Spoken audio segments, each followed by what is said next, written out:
Before I begin, if you've ever lived through betrayal like this, please leave a comment, and subscribe to Voice of Legends. It is funny how 30 years of life can be erased in the span of 30 minutes.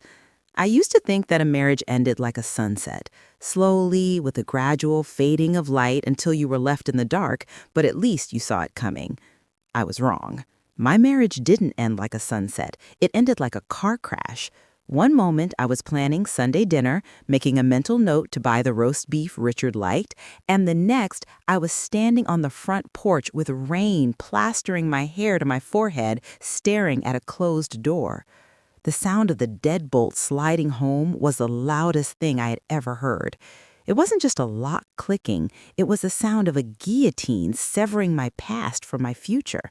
Richard didn't even look at me when he did it. He just shoved the garbage bag full of my clothes into my chest, his face twisted into a sneer that I didn't recognize, and told me to get out. He told me he was done. He told me that the house, the car, and the bank accounts were all in his name, and that I was nothing but a guest he had finally decided to evict. I walked down the driveway, my legs feeling like they were made of lead. The neighbor's curtains twitched. I knew Mrs. Gable was watching from across the street, probably wondering why Eleanor, the woman who ran the charity bake sales and tended the prize-winning roses, was dragging a plastic sack down the street in a thunderstorm. I wanted to scream at the house. I wanted to throw a rock through the window, but I didn't. I just kept walking because I was in shock. It is a strange thing, shock. It numbs you. It wraps you in a thick cotton wool fog so you don't feel the sharp edges of reality slicing into you until later. I walked until I reached the cheap motel on the outskirts of town, the one with the flickering neon sign that buzzed like an angry hornet. I paid for a room with the crumpled cash I had in my purse, grocery money really, and sat on the edge of the sagging mattress, smelling the stale scent of old cigarettes and despair. I checked my phone. 0 missed calls. 0 texts. I checked my mobile banking app, my thumb hovering over the screen. When I logged in, my stomach dropped through the floor. The joint account, the savings, the rainy day fund, it was all gone. 0 balance. Actually, it was worse than that. The account had been closed. He had been planning this. You don't liquidate 30 years of assets in an afternoon. He had been moving money, hiding things, and preparing for his exit strategy while I was busy washing his socks and making his dinner. I felt a wave of nausea so strong I had to run to the bathroom. When I came back out, shivering and cold, I dumped the contents of my purse onto the bedspread. I needed to take inventory. I had $43 in cash.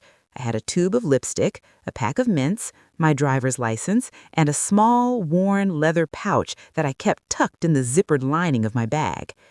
My hands trembled as I picked up the leather pouch. It had belonged to my father. He had passed away 12 years ago, a quiet, stern man who worked as a grandiose mystery to me. He was a mechanic, or so I thought, but he always seemed to carry a weight on his shoulders that grease and oil couldn't explain. On his deathbed, he hadn't given me a tearful goodbye. He had just pressed this pouch into my hand and whispered, "Ellie, don't use this unless the sky falls, unless you have nowhere else to turn. It's an old account, probably forgotten, but it's yours." Inside the pouch was a debit card. It didn't look like a normal bank card. It was heavy, made of a thick, dark metal that felt cool to the touch. The bank logo on it was one I recognized, a major national bank, but the design was archaic, something from the late 90s. It had no chip, just a magnetic strip and raised silver numbers. I had never used it. Honestly, I'd forgotten about it for years, keeping it only as a sentimental keepsake, a connection to my father I missed every day. Richard had laughed at it once when he found it, calling it trash and telling me to throw it away. Thank God I was stubborn.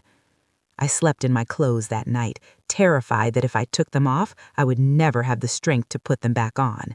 The morning brought no relief, only the harsh light of day and the realization that I was a 55-year-old woman with no job, no home, and $43 to my name. My stomach growled, a painful reminder that I hadn't eaten since lunch the day before. I looked at the metal card on the nightstand. It seemed ridiculous to think it would work. Accounts go dormant, banks change systems, cards expire. The expiration date on this one was simply listed as IND, which I assumed meant indefinite, but that didn't make sense in the banking world. Still, the sky had fallen. Richard had brought it down on top of me. I had nowhere else to turn. I washed my face in the motel sink, trying to make myself look presentable. I tried to smooth the wrinkles out of my blouse, but I still looked like a woman who slept in a cheap motel. I walked the 2 miles to the downtown branch of the bank on the card. It was a glorious building, all marble pillars and polished glass, a temple of wealth that made me feel smaller with every step I took towards it. I hesitated at the revolving doors. What if the teller laughed at me? What if they cut the card up in front of my face? What if it was empty, just a sentimental placeholder my father had kept for vanity? But the image of Richard's sneering face pushed me forward. I wouldn't go back to him. I would beg on the streets before I begged him for a dime. I walked inside. The air conditioning was freezing. The bank was quiet, the hush of serious money hanging in the air. I waited in line behind a man in a tailored suit who was depositing a stack of checks thick enough to choke a horse. When it was my turn, I approached the counter.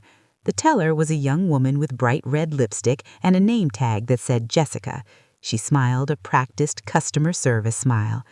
"Good morning, ma'am. How can I help you today?" she asked, her eyes briefly flicking over my rumpled clothes. I found this old card," I stammered, my voice cracking. I cleared my throat and tried to sound more dignified. "It belonged to my father. He left it to me. I just wanted to check if the account was still active or if there was anything left in it." I slid the heavy black metal card across the marble counter. It made a distinct clink sound, heavy and solid. Jessica looked at the card and her smile faltered slightly. She frowned, picking it up. She turned it over in her hands, looking for a chip, looking for a CVV code, looking for the usual things. "I've never seen a card like this," she muttered, more to herself than to me. "It looks very old. Let me try to swipe it." She swiped it through her machine. Nothing happened. She swiped it again. Still nothing. I felt the heat rising in my cheeks. This was it, the humiliation I had feared. "I'm sorry, ma'am," she began, handing it back. "The system isn't picking it up. It's likely the account was closed years ago or—" Suddenly, her computer monitor beeped, a low, insistent tone that I hadn't heard before. Jessica stopped. She looked at the screen and her eyes went wide. She typed something furiously on her keyboard. The screen beeped again, louder this time. "What is it?" I asked, my heart hammering against my ribs. "Is it over? Do I owe money?" Jessica didn't answer. She was staring at the screen as if she had seen a ghost. Her hand moved under the counter, and I saw her press a button. A silent alarm? Panic seized me. Had my father been a criminal? Was his card stolen? Was I about to be arrested? "Please," I whispered, leaning in. "If there's a problem, I'll just leave. I didn't know." "Don't leave," Jessica said, her voice trembling. She looked up at me, and the customer service mask was gone, replaced with pure, unadulterated shock. "Please, Mrs. Vance? Is that your maiden name?" "Yes," I said. "Eleanor Vance." Before she could say another word, the door to the back offices flew open. A tall man with graying hair and a serious, expensive suit came striding out. He didn't look happy, he looked urgent. He scanned the teller line, and when his eyes landed on me and the black card in Jessica's hand, he stopped dead in his tracks. He buttoned his suit jacket and walked towards me, not with the arrogance of a banker dealing with a nuisance, but with a strange, deferential hurry. "Mrs. Vance?" the manager asked, breathless. "Yes," I squeaked. "I am Mr. Sterling, the bank manager." He extended a hand. His palm was damp. "I just received a priority alert on my terminal. I haven't seen a code black alert in my entire career. We need to get you off the floor immediately." "Off the floor?" I took a step back. "Am I in trouble?" Mr. Sterling looked at the teller, then back at me. He lowered his voice, leaning in close so the other customers couldn't hear. "No, ma'am, you are certainly not in trouble. But that card, that account, it requires a level of clearance that this teller does not possess. In fact, I barely possess it. Please come with me to the vault viewing room. We cannot discuss this in the lobby." I looked at Jessica. She was staring at me with a mixture of awe and fear. I looked at the manager. He was gesturing towards the heavy oak doors that led to the private section of the bank. My father was a mechanic who smelled like diesel and cheap coffee. He fixed sedans and pickup trucks. He lived in a 2-bedroom bungalow. What on earth was a code black, and why was the bank manager sweating? I clutched my purse against my chest, feeling the $43 inside, and nodded. "Okay," I said. Mr. Sterling led me through the oak doors, down a plush hallway lined with oil paintings of serious-looking men from the 1800s. We didn't go to an office. We went to an elevator at the end of the hall. He used a key to call it. We descended into the basement, the air getting cooler and smelling of old paper and copper. When the doors opened, we were in front of the main vault.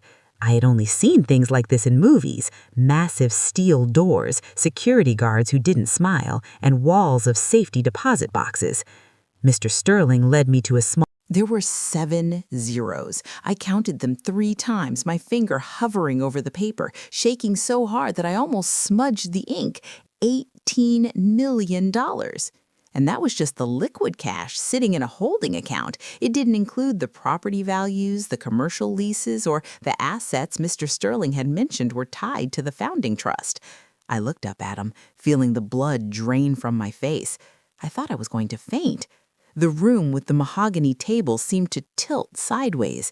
My father, the man who used to reuse tea bags to save pennies, the man who wore the same flannel shirt until the elbows wore through, had been sitting on a fortune that could rival a small country's GDP. I couldn't breathe. I gasped, clutching the edge of the table, and Mr. Sterling was there in an instant, pouring a glass of water from a crystal carafe. He looked concerned, not just for his new VIP client, but for the human being sitting across from him who looked like she'd been struck by lightning. "Drink this, Mrs. Vance, slowly," he said, his voice gentle. "I know this is a lot to process."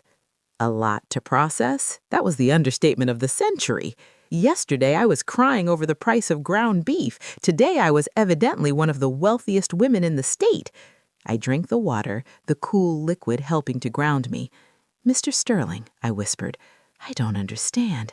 My father, he fixed cars. We lived in a bungalow. We clipped coupons. He drove a rusty pickup truck. How is this possible? Did he do something illegal?" That was my biggest fear. Had I just inherited blood money? Was the FBI going to burst through the vault doors? Mr. Sterling smiled, a genuine, warm smile that reached his eyes.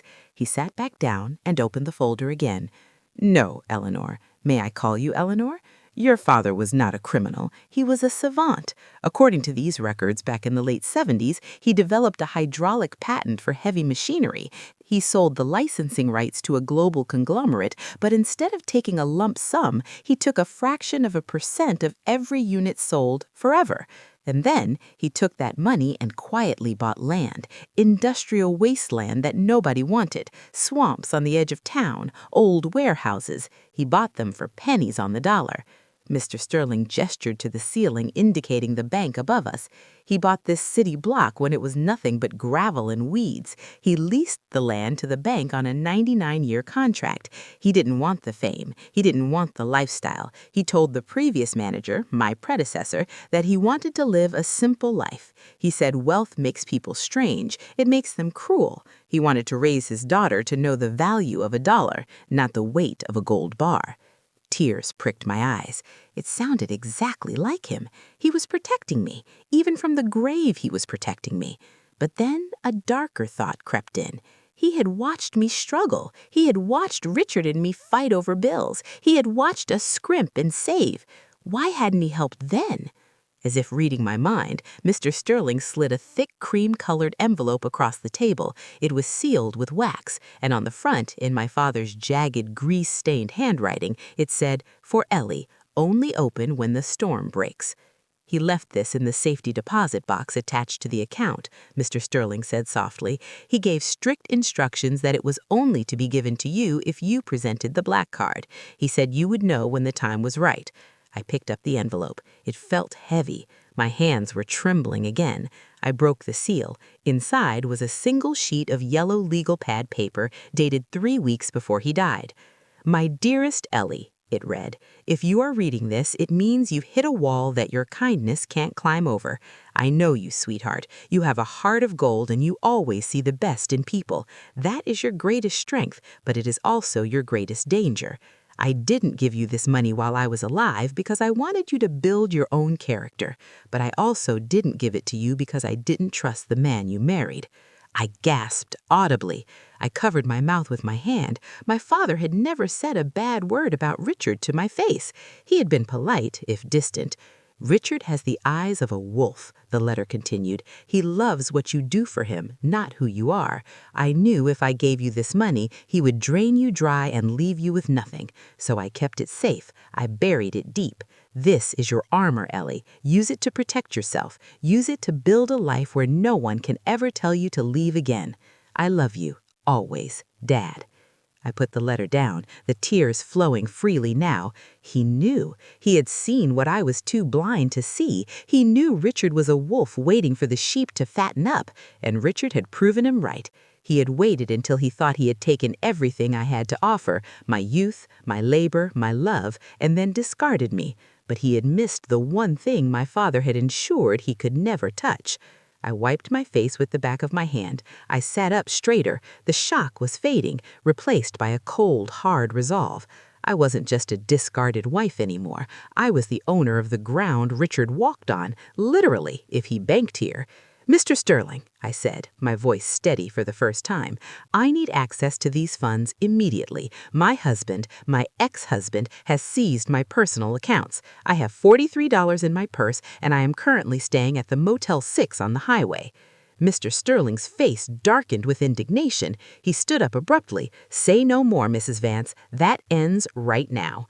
20 minutes later, I walked out of the bank. I didn't look like a different woman. I was still wearing yesterday's wrinkled blouse and comfortable slacks, but I felt different. In my purse, tucked next to the tube of lipstick, was a platinum debit card linked to a checking account with a starting balance of $50,000, just for walking around money, as Mr. Sterling had put it. He had also issued a cashier's check for a deposit on a new apartment, though he insisted I stay in a hotel suite for now, on the bank's dime, as an apology for the inconvenience of the initial system error.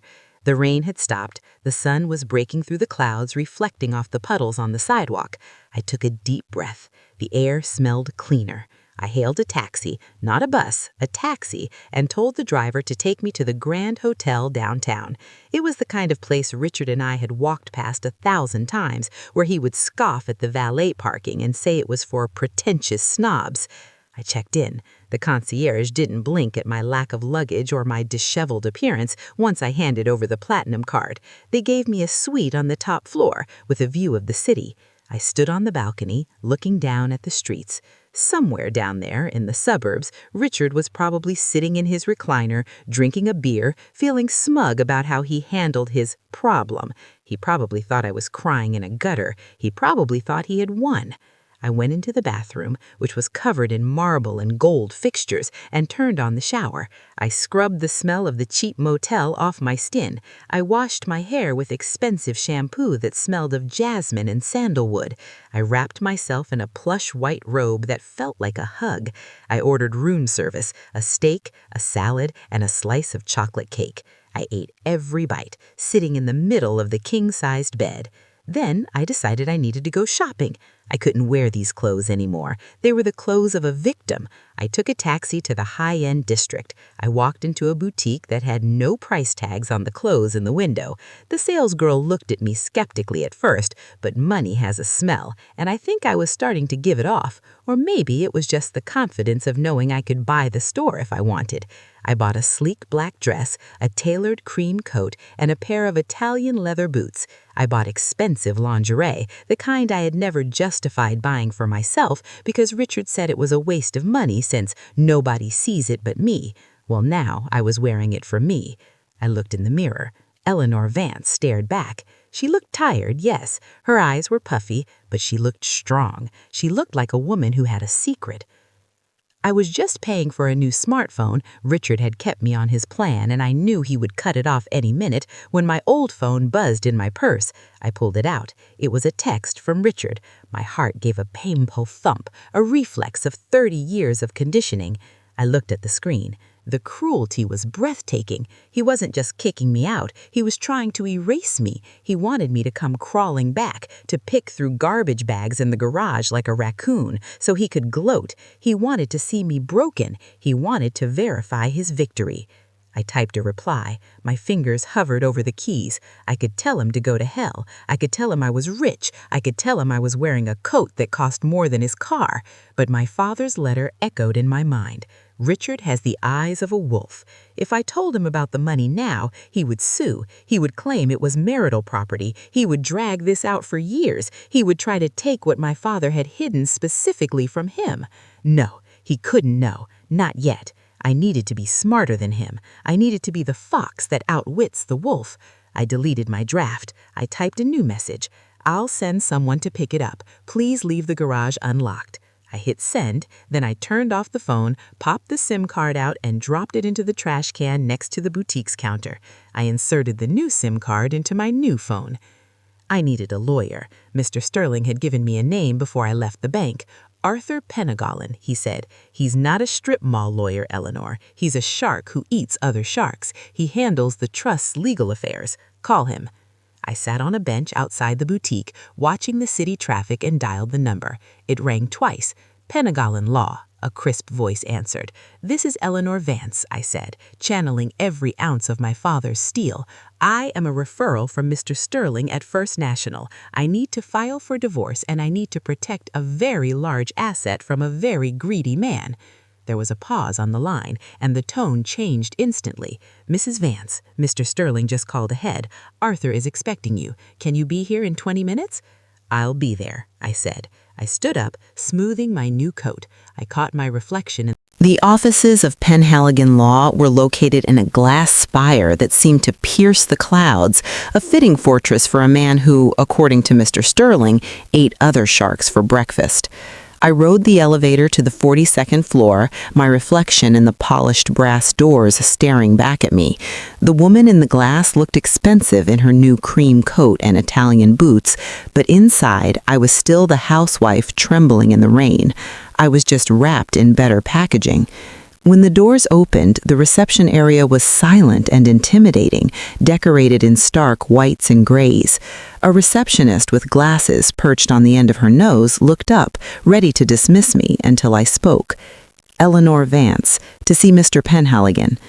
The change in her demeanor was instantaneous. A reaction I was starting to realize came with the invisible weight of the founding trust.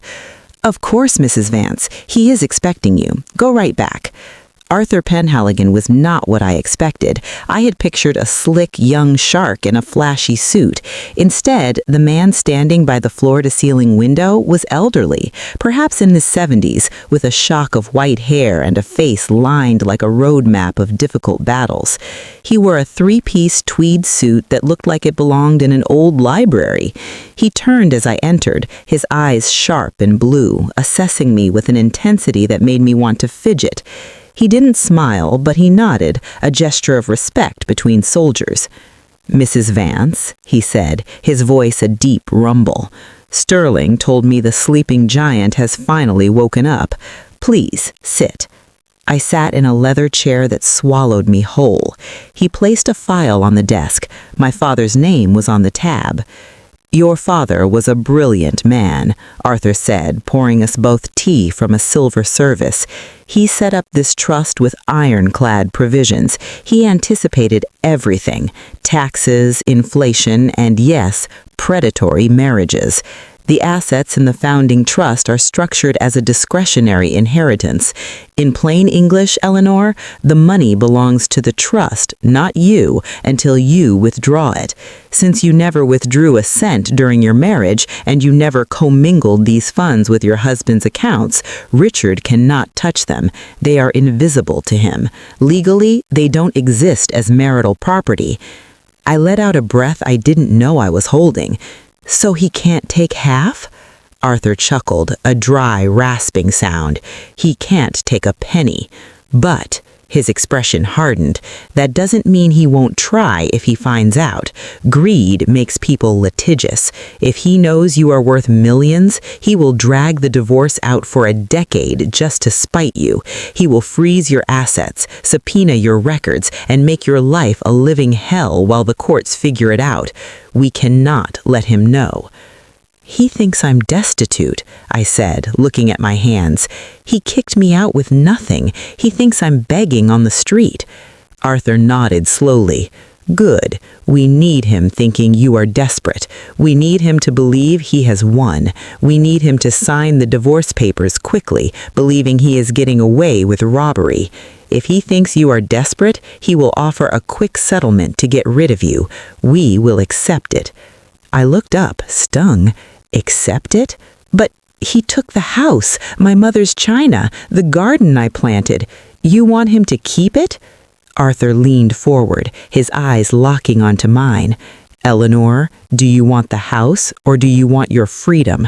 If we fight for the house, we open the door to financial disclosure. He will have to disclose his assets, and you will have to disclose yours.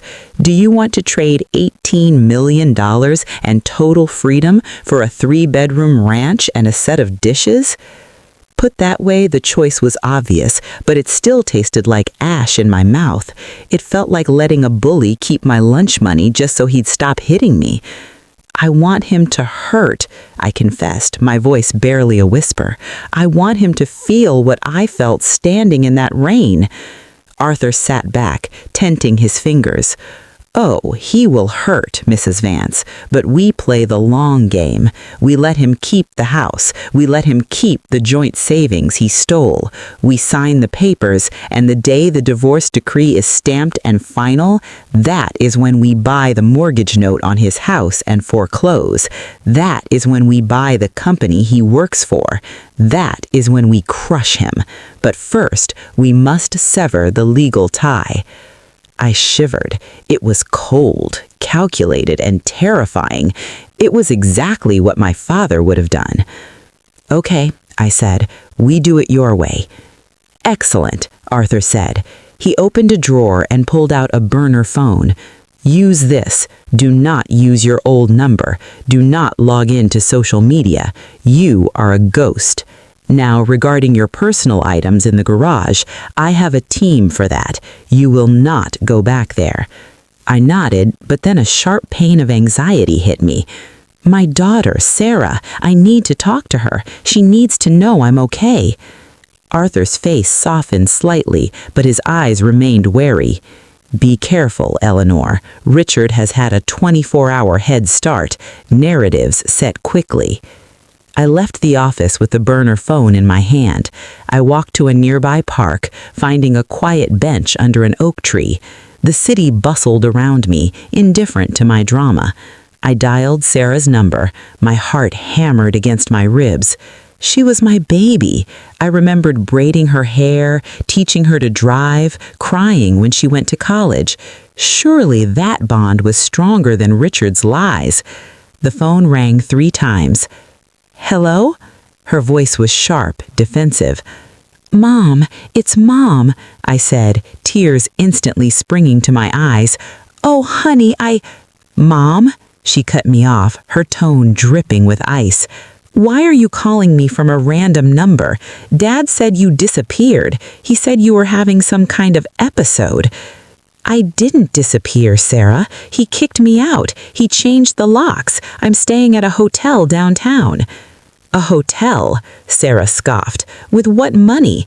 Dad said you drained the emergency fund before you left. He showed me the bank statement, Mom. 0 balance. How could you do that? He has a mortgage to pay.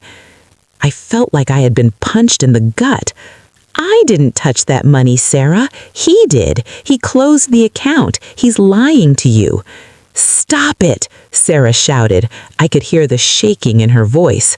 Just stop lying. Dad is a mess. He's crying in the kitchen right now. He told me everything. He told me about how unhappy you've been, how you've been erratic. He said you threatened him. Threatened him? I gasped. Sarah, you know me. I have never raised a hand or a voice to that man in 30 years. I don't know what I know anymore, she snapped. He said you need help. He said if I call, I should tell you to come home and get psychiatric help. He's willing to pay for it, Mom. Just don't call me until you're ready to admit you need help. I can't deal with this drama. I have work. Sarah, please listen to me. Click. The silence on the other end of the line was deafening. I sat there, the phone pressed to my ear, listening to the dial tone. He had turned my own child against me. He had weaponized his tears, crocodile tears, and used a forged narrative to paint me as the villain. He showed her a zero balance and blamed me for his theft. It was diabolical, and it broke my heart in a way the eviction never could. I lowered the phone, staring at the pigeons pecking at crumbs on the pavement. I wanted to scream. I wanted to drive to her apartment and shake her, but I knew it wouldn't work. She was in his web now. If I acted erratic, I would just prove him right. I wiped my face. I couldn't win Sarah back with words. I had to win her back by surviving. I walked back to the hotel, my grief hardening into a cold, heavy stone in my chest. When I entered the lobby, my new phone buzzed. It was a text from Arthur. My private investigator just sent over the preliminary report on Richard. You need to see this. Come back to the office tomorrow morning. It explains the timing. I stared at the screen. The timing? What did that mean? I spent a sleepless night in the luxury suite, the silence of the room mocking me. I had millions of dollars, and I had never felt more alone.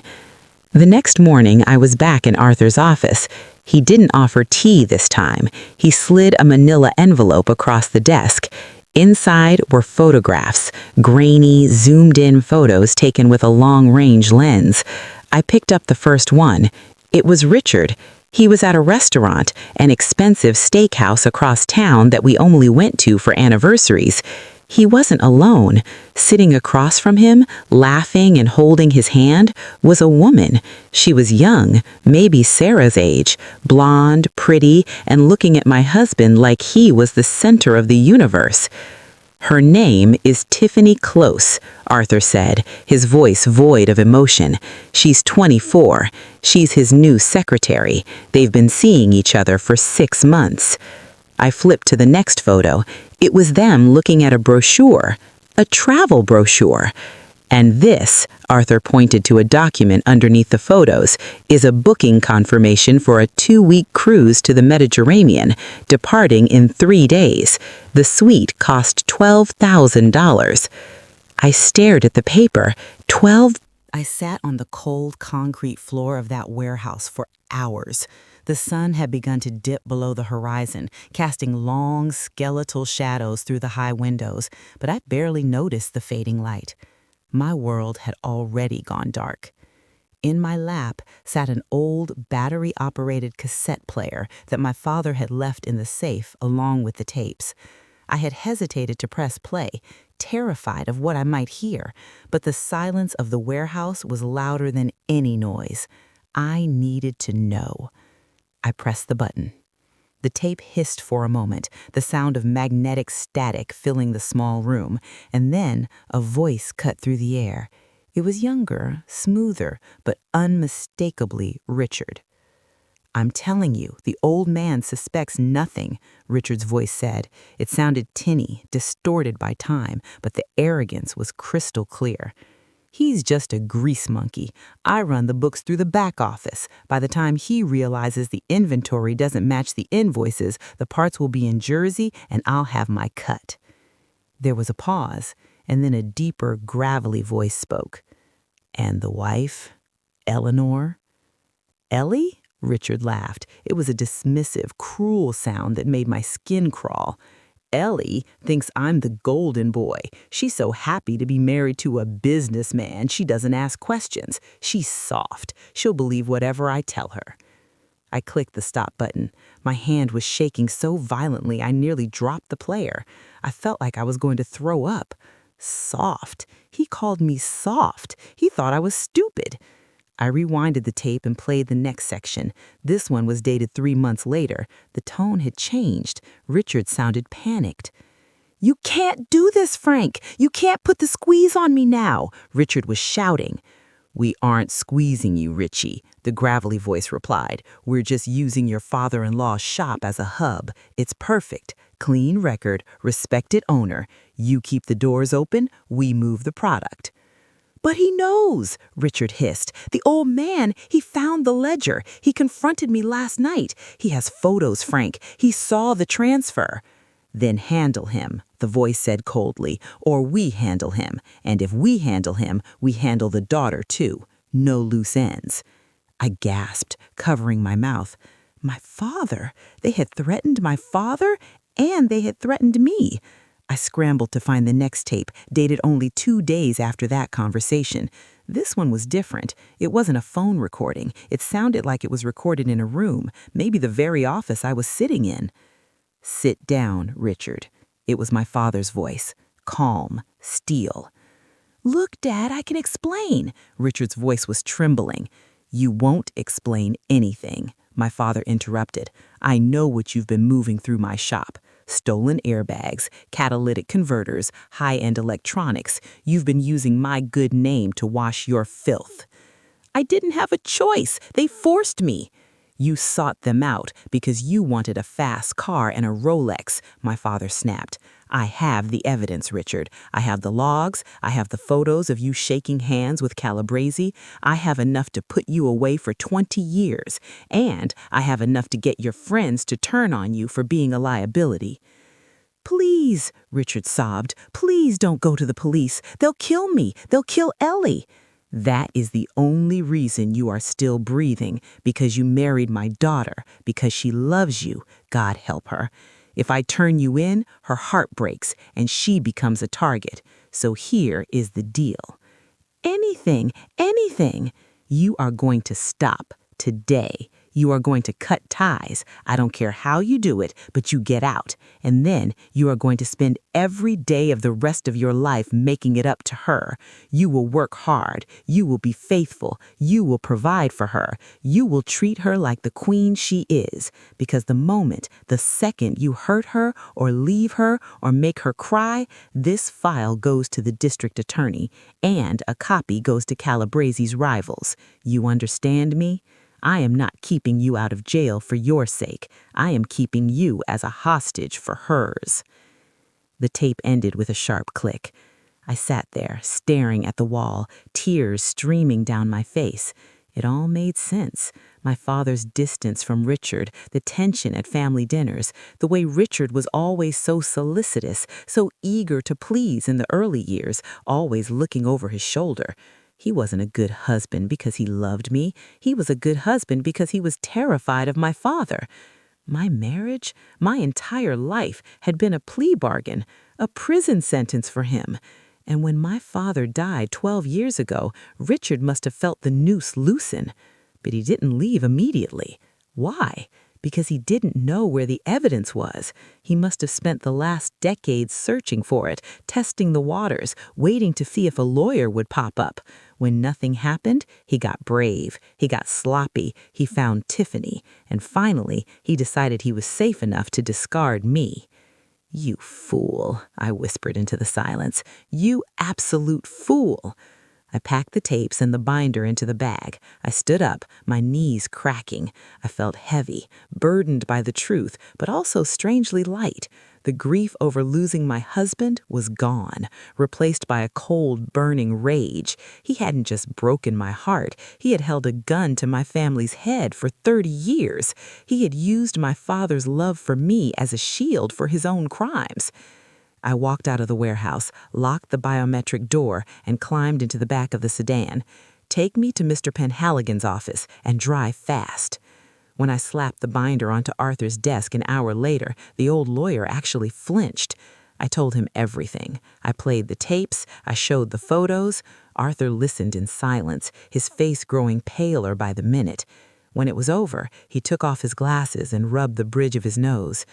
"Eleanor," he said, his voice grave, This changes the landscape entirely. This isn't a divorce case anymore. This is explosive. If the Calabrese family is still active, and they are, this evidence is dangerous. I want him to pay, I said, my voice steady. He used me. He used my father. He will pay, Arthur assured me, but we have to be surgical. If we release this to the police now, we risk retaliation. But there's something else. He pulled a file from his own stack. While you were gone, my investigator dug deeper into Richard's current finances.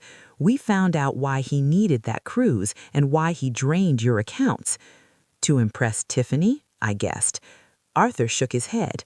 No, that's what he wants everyone to think. But the $12,000 didn't go to a cruise line. It went to a shell company registered in the Cayman Islands, a company known for collecting high-risk gambling debts. Gambling? Richard doesn't gamble. He started about 3 years ago. Online poker, high stakes. He's been bleeding money, Eleanor. That's why he's been so stressed. That's why he needed access to your home equity. He's in the hole for over $50,000 to loan sharks who make the Calabrese family look like choir boys. The cruise is a lie. He's not going to Greece. He's going to run. He's taking Tiffany and trying to disappear before the debt collectors break his legs. The pieces clicked into place. The urgency, the eviction. He needed me out so he could sell the house quickly or perhaps strip it of valuables. He was liquidating his life. If he's running, I said, a sudden panic gripping my chest. Why did he text Sarah? Why is he keeping her close? Arthur frowned. What do you mean? He's got Sarah thinking he's the victim, I said, pacing the room. He's manipulating her. If he plans to disappear, is he planning to take her? Or, oh my God, what? The house, I whispered. He told Sarah to go to the house. He told me he was putting my things in the garage, but he told Sarah to go there. Why? If he's fleeing, the house is empty. Unless he left something behind, or unless he needs someone to meet the collectors and stall them. My blood ran cold. He wouldn't use his own daughter as a human shield. Arthur looked at me, his eyes filled with a sad wisdom. Eleanor, a man who would blackmail his father-in-law and launder money for the mob is capable of anything when he is cornered. If the collectors are coming for the house and he sends Sarah there to answer the door... I didn't wait for him to finish. I grabbed my purse. I have to get to her. Eleanor, wait! Arthur stood up. You can't go there. If these people show up, it's dangerous. Let me call the police.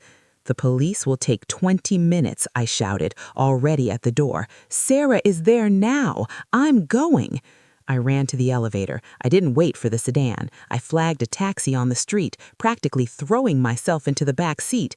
24 Maple Drive, I yelled at the driver, shoving a $100 bill through the partition. Step on it. The drive was a blur of streetlights and panic. I called Sarah's phone over and over. Voicemail, voicemail. Hi, you've reached Sarah. Leave a message. Sarah, pick up! Get out of the house! It's not safe! I screamed into the phone, ignoring the taxi driver's frightened glances in the rearview mirror. We screeched onto my street, the street I had lived on for 30 years. It was dark. The street lights were flickering. I looked toward my house. Richard's car was gone, just as I expected, but Sarah's small blue hatchback was in the driveway, and behind it was a black SUV with tinted windows, idling at the curb. My heart stopped. I threw the door open before the taxi had fully stopped. Wait here, I yelled to the driver. I held my daughter on the floor of the foyer for what felt like an eternity. The house was silent now, save for the sound of Sarah's ragged breathing and the distant hum of the refrigerator in the kitchen, the same refrigerator where I had hung her kindergarten drawings 20 years ago. It was strange how a house could turn on you. This place, which had been my sanctuary, my pride, and my prison, now felt like a corpse. The walls were stripped bare where Richard had already sold the paintings. The echoes were too loud. It wasn't a home anymore. It was a crime scene of a marriage. Sarah pulled away eventually, wiping her eyes with the sleeve of her cardigan. She looked at me, really looked at me, as if she were seeing a stranger, and in a way she was. The mother she knew, the quiet, accommodating woman who baked cookies and smoothed over arguments, was gone. In her place was a woman who had just stared down 2 mob enforcers with a piece of metal and a lie. "Mom," Sarah whispered, her voice trembling, "who were those men? What is going on? Dad said you were having a breakdown. He said you drained the accounts and ran off to a hotel to gamble." I laughed, a dry, humorless sound. "Projecting," I said softly. "It's a psychological term, Sarah. He accuses me of the very things he is doing. I didn't drain the accounts, honey. He did. And he didn't send you here to pick up boxes. He sent you here to stall the people he owes money to." Sarah flinched as if I had slapped her. "No," she shook her head, but her eyes were darting around the empty hallway, connecting the dots. "He wouldn't. He loves me. He's Daddy." "He loves himself," I said gently, helping her to her feet. "And right now, he is very desperate. We can't stay here, Sarah. Those men left, but they might come back once they realize I'm not actually their landlord yet. We need to go." "Go where?" she asked, looking small and lost. "I can't go to my apartment. They have my license plate number." "We're going to the Grand," I said, picking up my purse and the heavy metal card. "I have a suite. You're safe with me." I led her out of the house. I didn't lock the door. I didn't care. Let the looters come. Let the rain rot the floorboards. I was done with 24 Maple Drive.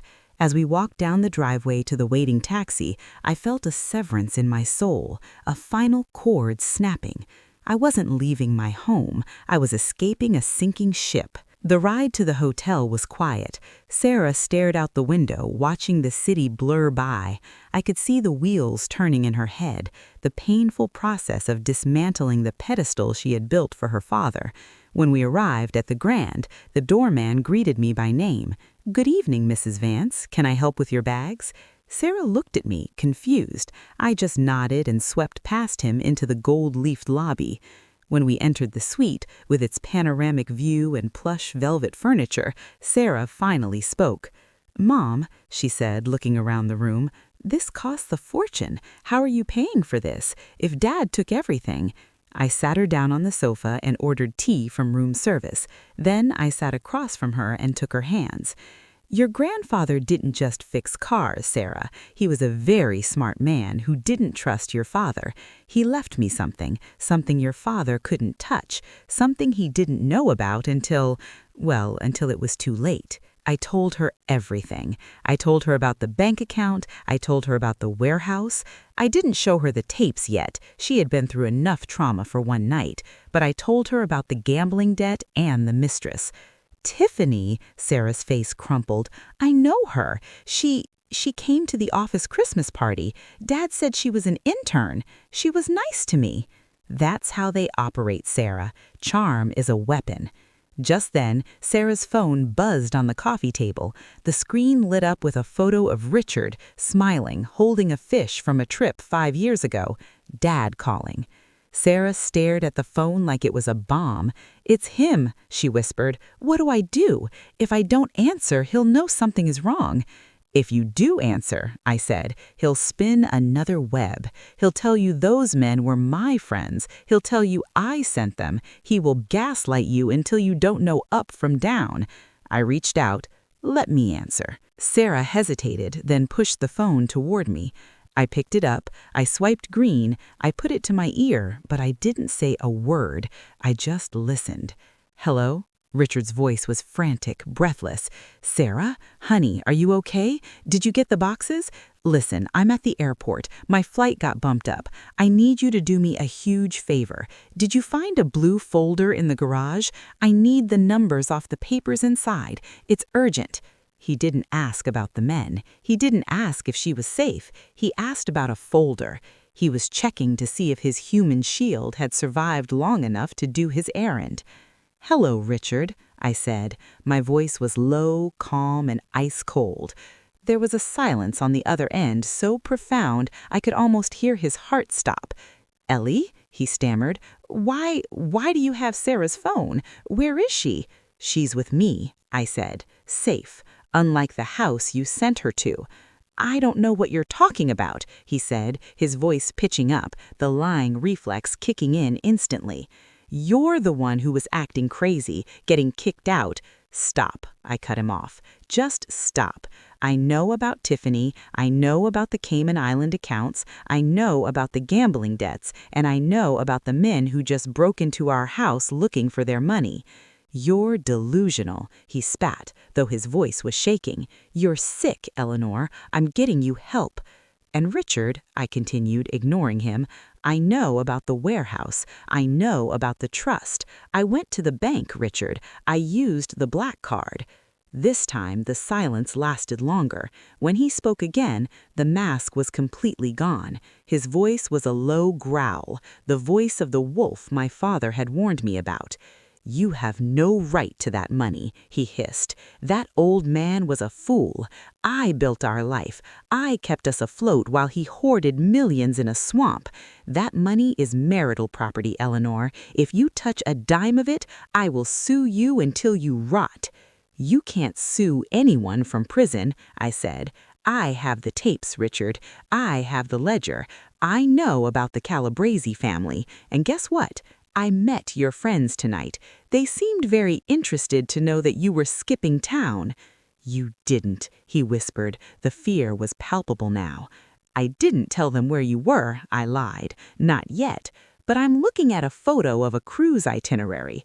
It would be a shame if someone forwarded it to their collections department. Don't you do it, he panicked. Ellie, please, we can talk about this. I'm not leaving for good. I just needed a break. I was going to come back for you. We can work this out. We're partners, remember? 30 years? It was pathetic. It was disgusting. He was bargaining for his life using the same lies he had stolen my youth. I looked at Sarah. She was watching me, tears streaming down her face, listening to her father beg. She nodded at me, a silent permission to end it. We aren't partners, I said. We never were. You were my hostage, and now I'm your judge. I hung up. My hand was trembling, not from fear, but from the adrenaline of finally standing up. I blocked his number on Sarah's phone, then I blocked it on mine. He's at the airport, I told Sarah. He's trying to run. What do we do? Sarah asked, wiping her face. She looked stronger now. The illusion was broken. She saw him for what he was, a coward who would throw her to the wolves to save his own skin. We call Mr. Penaligan, I said. 30 minutes later, Arthur was in our suite. He looked like he had slept in his suit, but his eyes were bright with the thrill of the hunt. He had brought a laptop and was setting it up on the dining room table. You played that perfectly, Eleanor, Arthur said, typing furiously. By letting him know you have the evidence, you've panicked him. A panicked man makes mistakes. He won't get on that plane. Why not? I asked, surprised. Because he knows that if he leaves the country now, you hand the evidence to the FBI, and he becomes an international fugitive. He can't run from extradition on a money laundering charge involving organized crime. His only play now is to try and destroy the evidence. He has to come back. Come back where? Sarah asked, looking small and lost. To the source, Arthur said. He thinks you have the tapes. He doesn't know I have them in a secure vault. He thinks you're a confused housewife who just stumbled onto a gold mine. He thinks he can intimidate you into handing them over. He's coming here? I felt a spike of fear. No, Arthur said. He doesn't know you're here. He thinks you're at a hotel, but he doesn't know which one. He'll go to the places he knows. He'll go to the warehouse. He'll try to burn it down to destroy the paper trail. But the warehouse is fireproof, I said. My father built it out of concrete and steel. Richard doesn't know that, Arthur said. He's not a mechanic. He's a gambler, and he's about to double down. Arthur turned the laptop screen toward us. It was a grainy security feed. It was the exterior of the warehouse I had visited earlier that day. My father had installed cameras years ago, and Arthur had reactivated them remotely. We wait, Arthur said. "If he shows up there, we have him for trespassing, attempted arson, and destruction of evidence. That, combined with the tapes, puts him away for life. And the best part, the loan sharks won't get a dime because his assets will be frozen by the federal government." We sat there in the dark. You might wonder why a woman who had just watched her husband be handcuffed in the mud would want to go to an airport at 1 in the morning. You might think it was vindictive or that I wanted to gloat, but it wasn't about cruelty. It was about completion. For 30 years, I had been the woman waiting at home, the woman in the shadows, the woman who believed the lies. I needed to see the other side of the equation. I needed to see the fantasy Richard had built to replace me. And perhaps a small part of me wanted to save a 24-year-old girl from wasting the best years of her life on a man who would eventually sell her out just as easily as he had sold me. Arthur didn't want me to go. He said it was unnecessary, that the police would handle Tiffany close eventually when they unraveled the financial threads of Richard's attempted flight. But Arthur was a lawyer. He thought in terms of statutes and liability. I was a wife, or rather a widow of a living man, and I thought in terms of closure. Sarah insisted on coming with me. She was quiet in the car, her face pale, staring out the window as the city lights blurred into streaks of gold and red. She had grown up 10 years in a single night. She wasn't the daddy's girl anymore. She was a witness to his destruction. We walked into the international terminal. It was that strange liminal time of night when airports feel like hospitals, sterile, bright, and echoing with the hushed anxieties of travelers. The departure board flickered with delayed flights and gate changes. I checked the board. Flight 802 to Athens, boarding in 40 minutes, gate A12. I walked with a rhythm I hadn't possessed 24 hours ago. My heels clicked on the terrazzo floor, a steady, metronomic sound that cut through the low hum of the terminal. Sarah walked beside me, her head held high, mimicking my posture. We were a phalanx of 2. We found her sitting near the window at gate A12. She was impossible to miss. Tiffany looked exactly like the photo, only younger and more fragile in person. She was wearing a white sundress and a wide-brimmed straw hat, dressed for a Santorini sunset while sitting under the harsh fluorescent glare of a New Jersey airport. She had 2 large suitcases next to her and was anxiously checking her phone every 10 seconds. She looked like a doll waiting to be played with. She looked expectant. I signaled for Sarah to hang back a few feet. This needed to be handled delicately. I approached Tiffany. I didn't storm up to her. I glided. I stopped right in front of her, blocking the view of the tarmac. She looked up, startled. Her eyes were big and blue, rimmed with perfectly applied eyeliner. She scanned my face, confusion knitting her brow. She didn't know who I was. Why would she? Richard would never have shown her a picture of the old ball and chain. To her, I was just a random woman in a nice coat standing too close. "Excuse me?" she said, her voice high and polite. "Can I help you?" "I'm the woman who ironed the shirt he was wearing when he met you. I'm the woman who packed his lunch for 30 years. I'm Eleanor Vance." The color drained from her face so fast I thought she might faint. She scrambled to stand up, knocking her purse onto the floor. "Mrs. Vance? Oh my God. He told me you were—" "Crazy," I supplied. "Institutionalized? Gone?" "He said it was over," she stammered, backing away until her legs hit the metal bench. "He said you were separated. He said you didn't love him anymore.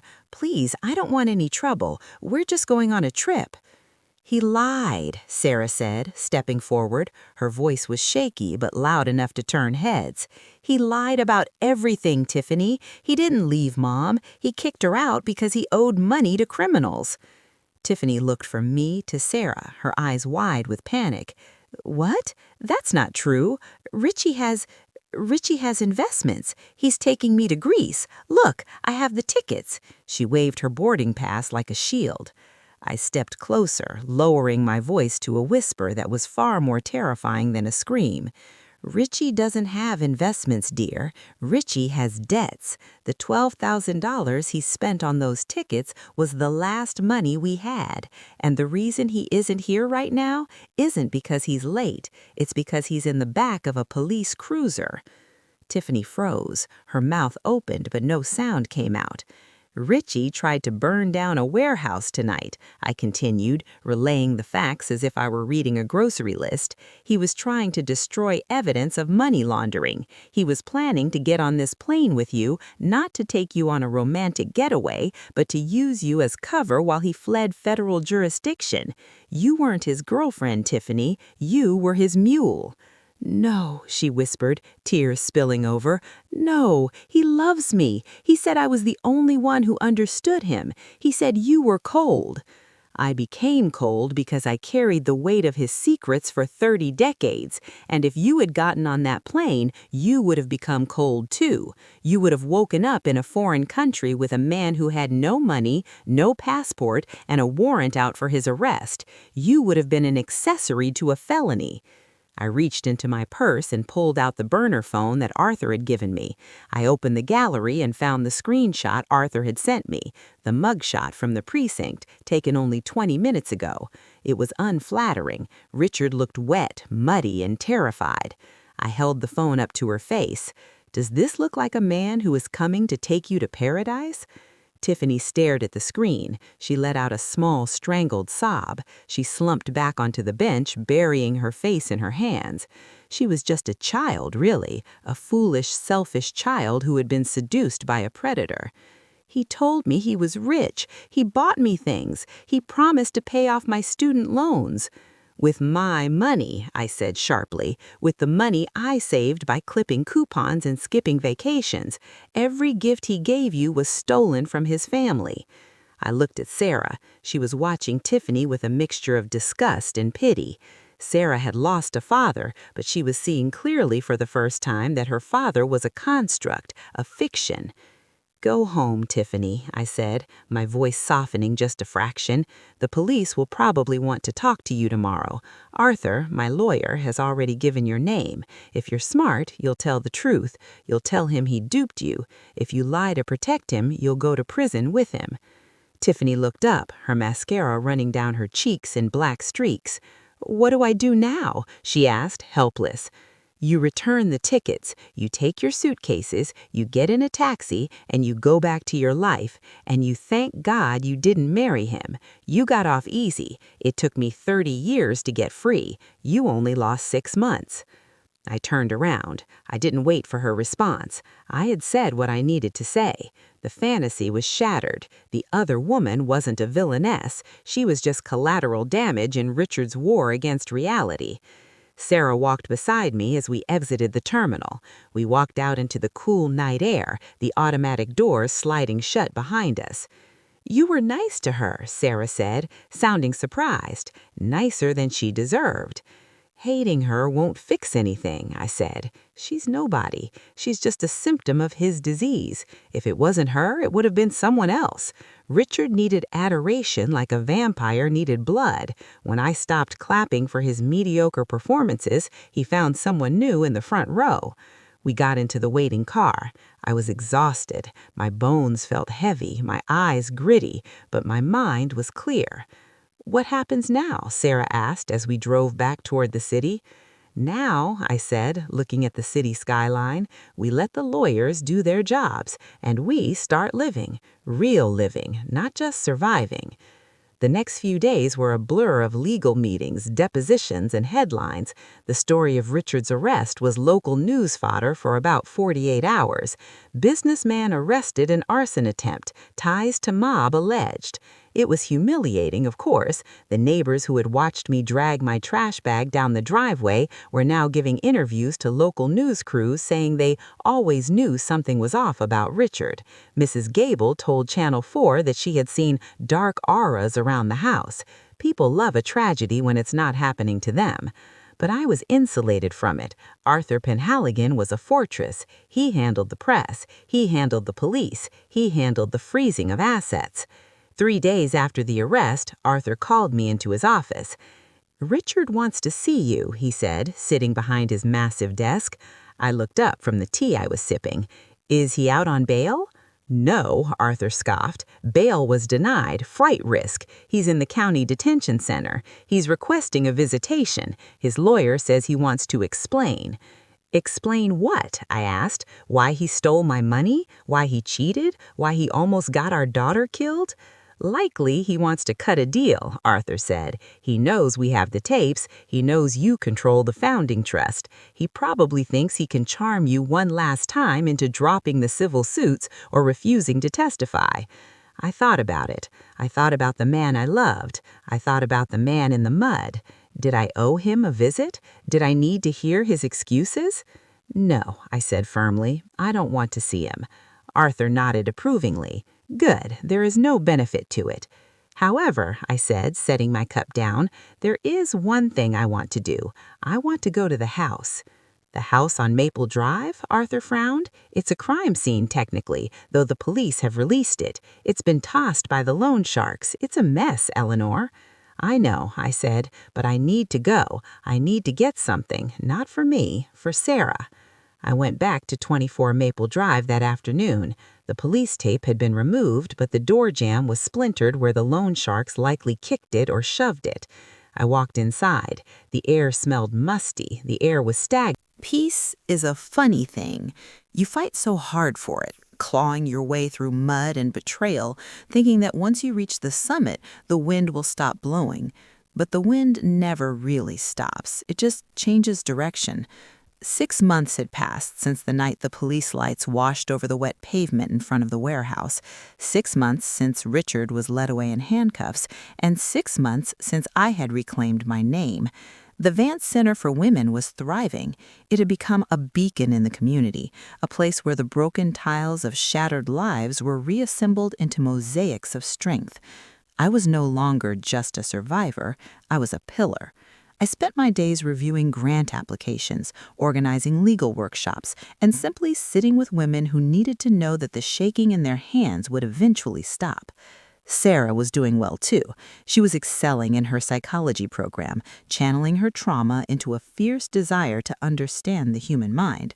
She visited the center often, volunteering at the front desk. Watching her answer phones with a confidence she hadn't possessed a year ago made my heart swell. We were healing. We were safe. Or so I thought. It started on a Tuesday, a rainy afternoon that reminded me too much of the day I was kicked out. I was in my office, the same glass-walled office that had once belonged to my father, reviewing the monthly expenses. The radiator hissed in the corner, a comforting sound.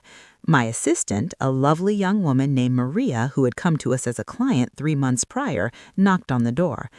"Eleanor?" she said, looking a bit flustered. "There's a gentleman here to see you. He doesn't have an appointment." I frowned, taking off my reading glasses.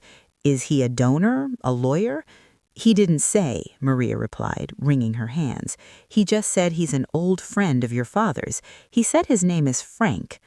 My stomach tightened. The name Frank echoed in my memory. It was the name on the tapes, the gravelly voice that had threatened my father.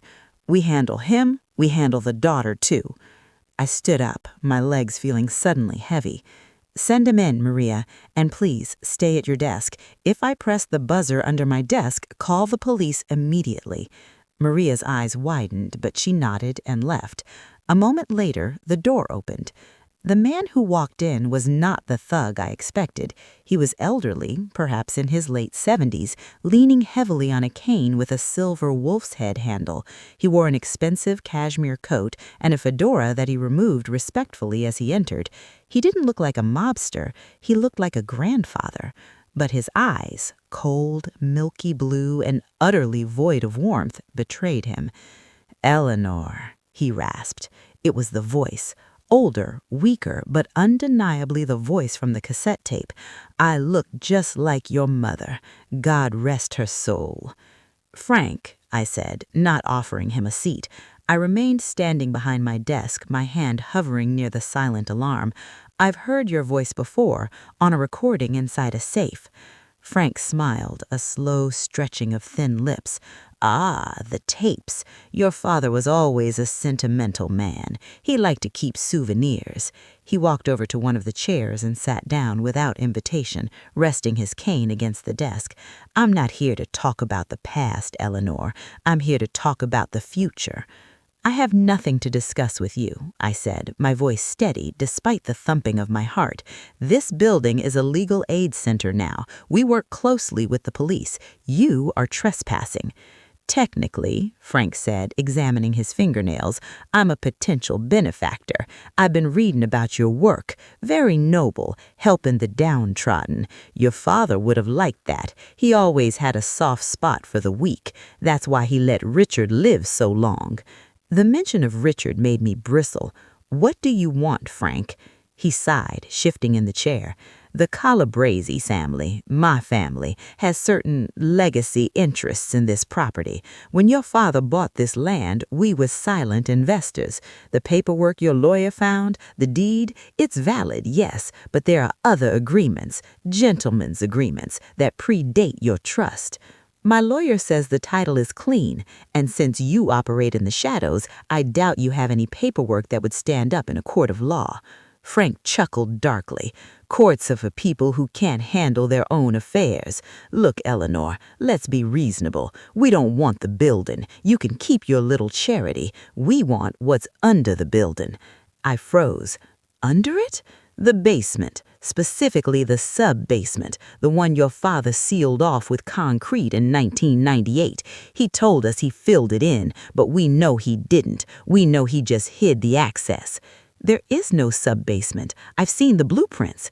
You've seen the blueprints he wanted people to see, Frank corrected. There is a vault down there, and inside that vault is something that belongs to us, a ledger. Not the one you found. That was the decoy, the real ledger, the one that lists names, dates, and payments for the entire Eastern Seaboard operation from the 80s.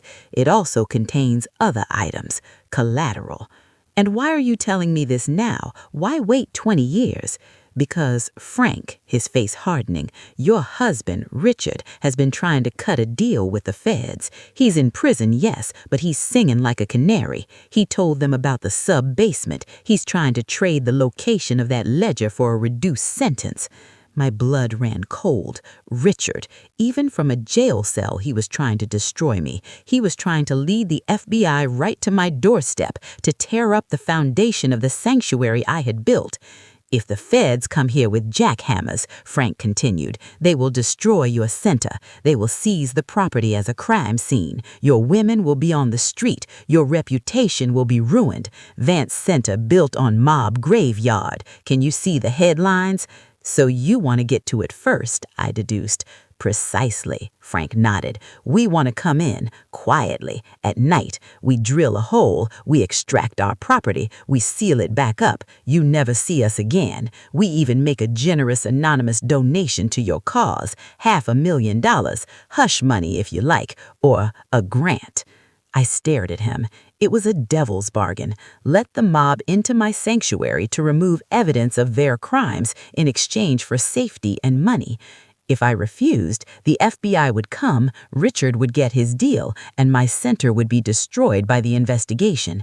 And if I say no? I asked. Frank's eyes narrowed. He picked up his cane. Then we let Richard talk. The FBI raids you, and while they're tearing your floors apart, accidents happen. Maybe the gas main ruptures. Maybe a fire starts. It would be a tragedy. He stood up, smoothing his coat. Think about it, Eleanor. You have 24 hours. Richard's meeting with the prosecutors is scheduled for Thursday morning. You need to decide who you want to invite to the party, us or the government. He placed a business card on my desk. It had no name, just a phone number. Then he turned and walked out, leaving the scent of expensive cologne and Old Menace hanging in the air.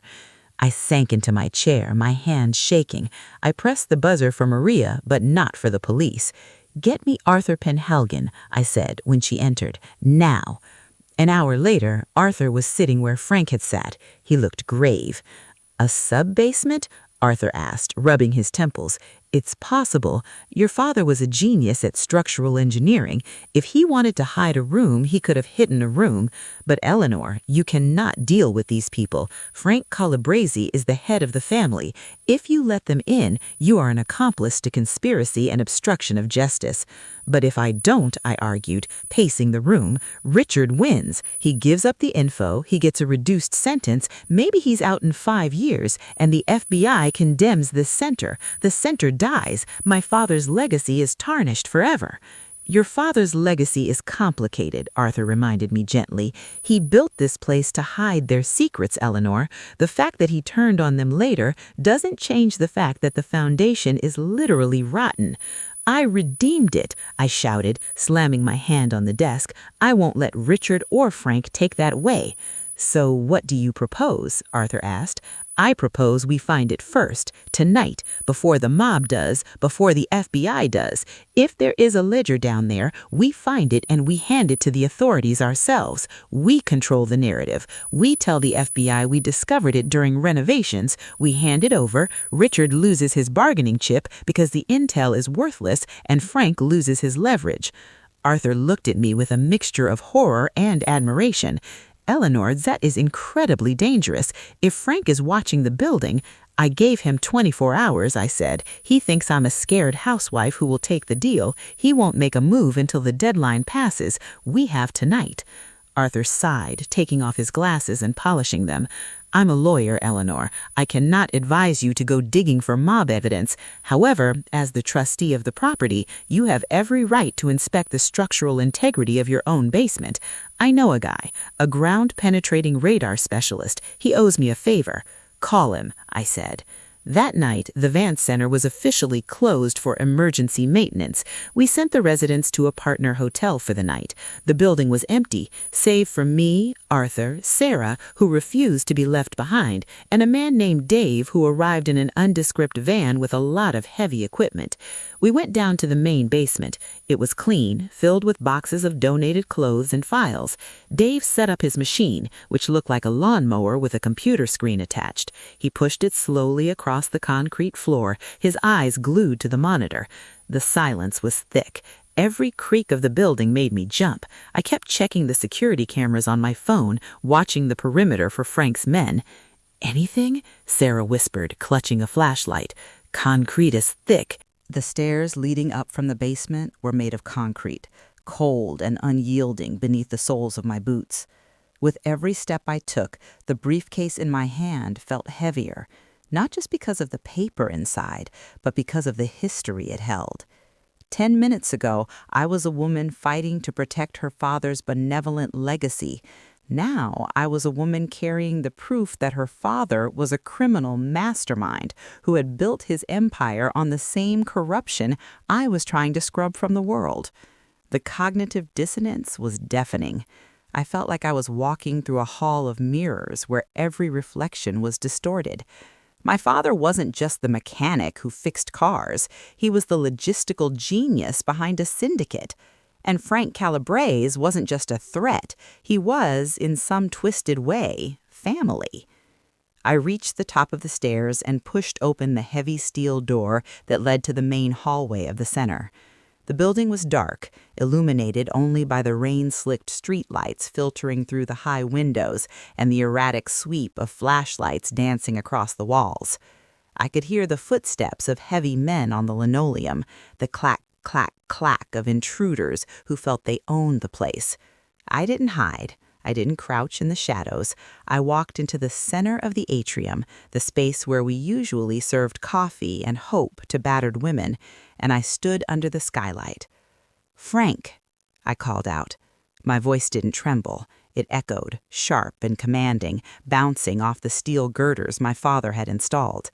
The flashlight swung toward me instantly, blindingly bright. I raised a hand to shield my eyes, blinking against the glare. "Lower the lights," Frank's raspy voice commanded from the darkness. The beams dropped to the floor, casting long, eerie shadows that stretched like fingers toward me. Frank stood 10 feet away, flanked by 2 men who looked like they were carved out of granite. They were wearing ski masks, but Frank was barefaced. He looked at me, then at the dusty briefcase in my hand, and a slow smile of recognition spread across his face. "You found it," he said, leaning on his cane. "I told you, Eleanor. Your father was a clever man, but he always left a back door." "I found it," I agreed, tightening my grip on the handle. "And I found something else inside, something you didn't mention." "Oh." Frank took a step closer, the rubber tip of his cane squeaking on the floor. "And what is that?" I didn't reach for a weapon. I reached into my pocket and pulled out the photograph, the black and white image of a young Frank standing proudly next to my father, his hand resting on the shoulder of the man holding a baby. Me. I held the photo up. "You held me," I said, my voice quiet but piercing. "You stood in my driveway. You celebrated my birth. You were his friend. And yet you come into his house, into my house, with thugs and threats? You threaten to burn down the legacy of the man who stands next to you in this picture?" Frank stopped. He squinted at the photo, his expression unreadable in the dim light. For a moment, the menacing mob boss vanished, replaced by an old man looking at a ghost. He let out a long, ragged sigh. "We were brothers, Eleanor, not by blood, but by the bond of the trenches. We built this city. The concrete you're standing on, we poured it. The unions, we organized them. Your father, he was the brains. I was the muscle. It was a good partnership, until he got soft, until he decided he wanted to be a saint." "He wanted to be a father," I corrected. "He wanted to protect me from this life, the life you're trying to drag me into." "I didn't drag you anywhere," Frank snapped, the nostalgia evaporating. "You walked in when you opened that safe. Now give me the case. Richard talks to the prosecutors at 8 in the morning. If I don't have that ledger by dawn, my entire organization and your father's memory goes up in smoke." "That's why you broke the deal," I realized. "You're scared. Richard accelerated the timeline." "Richard is a rat. He's cornered. He promised the feds a physical book. He told them exactly what it looks like. If they raid this place and find it, they won't just arrest me. They will seize this building under the RICO Act. Your center will be boarded up. Your assets will be frozen. And the world will know that the great Vance legacy is built on laundered drug money. Is that what you want?" I looked at the briefcase. I thought about the women sleeping in the hotel tonight, the women who depended on this place. I thought about Sarah downstairs, terrified. If I handed this to the FBI, I would be doing the right thing legally, but I would be destroying everything I had built. The center would be a crime scene for years. The funds would be confiscated. The women would be back on the street. My father had lived in the gray. He had used dirty money to buy clean land. He had done bad things to build a safe life. And now I had to make a choice. Was I the lawyer's client, following the rules, or was I the boss's daughter? "You want the ledger," I said slowly, "because it incriminates you." "Yes." "And Richard wants the ledger because he thinks he can trade it for his freedom." "Yes." "So," I said, walking over to the metal trash can near the reception desk. It was a sturdy industrial bin. "If the ledger doesn't exist, Richard has nothing to trade, and you have nothing to fear." Frank frowned, watching me carefully. "What are you doing, Eleanor?" I placed the briefcase on the reception desk. I opened it. Frank's men stepped forward, but he held up a hand to stop them. I pulled out the ledger. It was thick, bound in leather, smelling of mildew. I flipped through it. Pages and pages of names, dates, amounts, evidence, history, poison. "This book," I said, looking Frank in the eye, "is a weapon. As long as it exists, it points a gun at all of us, at you, at me, at the center." I reached into my pocket again. This time I didn't pull out a photo. I pulled out a lighter, a cheap plastic thing I had confiscated from a teenager at the shelter the day before. Frank's eyes widened.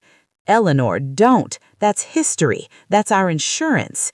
It's not insurance. It's an anchor, and I'm cutting the chain. I flicked the lighter. The flame danced, small and yellow in the darkness. I held it to the corner of the first page.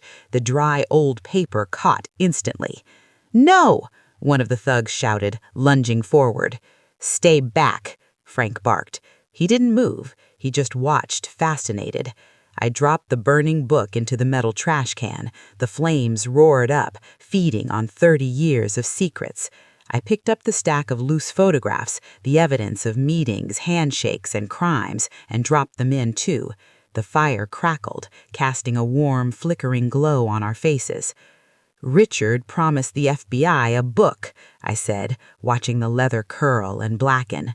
"Tomorrow, when they ask him for it, he won't be able to deliver. He'll look like a liar. His deal will collapse. He'll rot in prison with nothing to bargain with."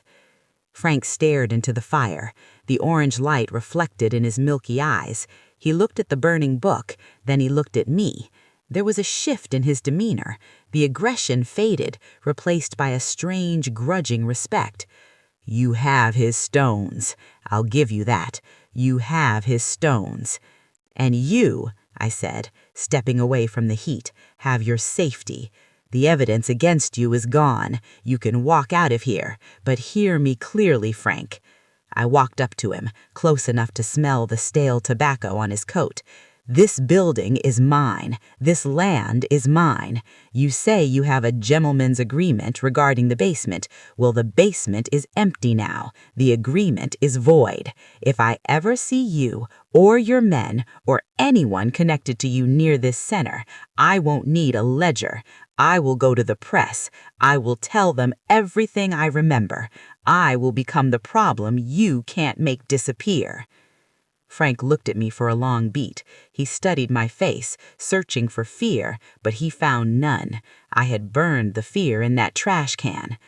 "Consider it a severance package," Frank said quietly. He tipped his fedora. "Goodbye, Eleanor. You would have made a hell of a capo." He turned around. "Let's go," he signaled to his men. They holstered their weapons and followed him out the door, into the rain. I stood there, watching the taillights of their car fade into the night. The only sound in the room was the crackle of the fire dying down in the trash can. I waited until I was sure they were gone. Then I grabbed a pitcher of water from the desk and poured it into the bin. The fire hissed and died, leaving behind a soggy black sludge. I took a deep breath. My hands started to shake then, the adrenaline crashing out of my system. I had just destroyed evidence. I had obstructed a federal investigation. I had negotiated with the mob. And I had saved us all. I walked back to the basement door and knocked 3 times. "It's safe," I called out. "They're gone." The door flew open. Sarah rushed out and threw her arms around me, sobbing. Arthur followed, looking pale and shaken. Dave, the radar guy, was packing up his gear in record time, clearly wanting no part of whatever just happened. "Mom," Sarah cried. I heard yelling. Are you okay?" "I'm fine," I said, stroking her hair. Arthur walked over to the reception desk. He looked at the smoking. The phone in my hand felt hot, like a coal I had plucked from the fire I started the night before. Agent Miller. The name sounded crisp, efficient, and dangerous. I had just watched my husband scream behind soundproof glass, thinking I had won, thinking the board was cleared. But life, as I was learning, is not a game of chess where you capture the king and walk away. It is a game of whack-a-mole. You hammer down one problem and another pops up with a federal badge. I told the taxi driver to pull over. I couldn't face the FBI with the sound of the ocean in the background. I needed to be still. I needed Arthur. I dialed Arthur's number with trembling fingers. He answered on the first ring, his voice low and urgent. "I just got a call from the U.S. Attorney's office," he said before I could speak. "They want you to come in voluntarily. Eleanor, listen to me very carefully. You are not a suspect. You are a witness. But Richard has been talking. He's been spinning wild tales to anyone who will listen. He's telling them you didn't just find the ledger. He's telling them you kept it. He's claiming you are now the head of the Vance organization. I let out a sharp, incredulous laugh. Me? The head of a crime family? I run a women's shelter, Arthur. I organize bake sales. Richard is desperate, Arthur reminded me. He is drowning, and he will climb on top of your head to breathe. He's painting a picture of you as the ruthless daughter who usurped her father's throne. And the fact that Frank Calabrese visited you last night and left empty-handed looks suspicious to them. They think you cut a deal. I did cut a deal, I whispered. I cut a deal to get them out of my life. Do not say that to the FBI, Arthur commanded. I will meet you at the federal building in 20 minutes. Say nothing until I get there. And Eleanor, you burned the evidence. It's gone. There is no proof. Stick to the truth. You were renovating, you found some old trash, you burned it. End of story. I arrived at the federal building 20 minutes later. It was a fortress of concrete and glass, imposing and cold. Arthur met me in the lobby, looking impeccable in his suit, though his eyes showed a hint of worry. He squeezed my arm, a silent signal of solidarity, and led me through the metal detectors. We were taken to a small, windowless conference room. The air smelled of stale coffee and intimidation. Agent Miller walked in a moment later. She was younger than I expected, with sharp features and eyes that seemed to x-ray my soul. She didn't shake my hand. She sat down, opened a file, and placed a photo on the table. It was a grainy surveillance photo taken from across the street of the Vance Center. It showed Frank Calabrese entering my building at 11:42 p.m. Mrs. Vance, Agent Miller began, her voice deceptively light, we've been monitoring the Calabrese family for 3 years. Frank hasn't left his estate in months, and yet last night he pays a midnight visit to your shelter, and 20 minutes later our thermal drones picked up a heat signature consistent with a fire in your lobby. Care to explain? My mouth went dry. They had drones. Of course they had drones. I looked at Arthur. He gave a microscopic nod. Frank Calabrese came to threaten me, I said, my voice steady. He claimed my father owed him money from decades ago. He heard about my divorce, heard about the property transfer, and thought I was an easy target. And the fire? Miller pressed, leaning forward. Did he set it? No, I said. I did. Miller's eyebrows shot up. You did? I was angry. I lied, or told a version of the truth. Frank brought up memories of my father that I didn't want to revisit. He left some old photos, some papers he claimed proved a debt.